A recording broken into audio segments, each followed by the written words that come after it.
ଯେମିତି ଫିଟନେସ୍ ଦରକାର ଲାଇସେନ୍ସ ଦରକାର ଆବଶ୍ୟକ ଥିଲା ହଠାତ୍ କାର୍ଯ୍ୟକାରୀ କରାଗଲା ବୋଲି ଲୋକ ଭାବିଲେ ଏବଂ ଏଇଥିପାଇଁ ଯେ ଯେତେବେଳେ ଆମର ଏୟାର କ୍ୱାଲିଟି ଇଣ୍ଡେକ୍ସରେ ଆମେ ଓଡ଼ିଶା ତଳକୁ ଯାଉଛି ଏବଂ ଗୋଟେ ପ୍ରକାର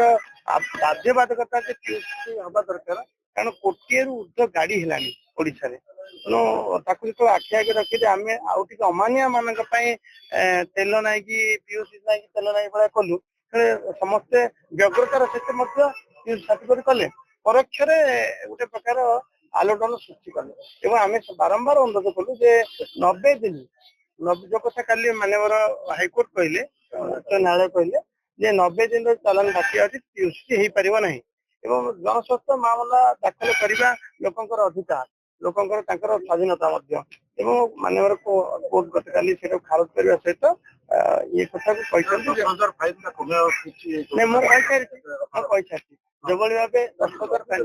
ସରକାରଙ୍କ ପ୍ରାଥମିକତା ନାହିଁ କାହାକୁ ଜରିମାନା ଦେଇକିରି ତାକୁ ଇଏ କରି ସରକାର ଚଲେଇବା ଆମ ସରକାରଙ୍କ ପ୍ରାଥମିକତା ନାହିଁ ଏବଂ ନିଶ୍ଚିତ ଭାବେ ଆକୁ ମଧ୍ୟ ତର୍ଜମା କରାଯିବ ଏବଂ ତାକୁ କମ ବି କରାଯିବ କୋହଳ ବି କରାଯିବ ଏଭଳି ଭାବେ ନିଷ୍ପତ୍ତି ନିଆଯିବ ପର ମୁହୂର୍ତ୍ତରେ ମୁଁ କହିଛି ଦୟାକରି ଆମ ଚ୍ୟାନେଲ को लाइक शेयर एवं सब्सक्राइब करंतु।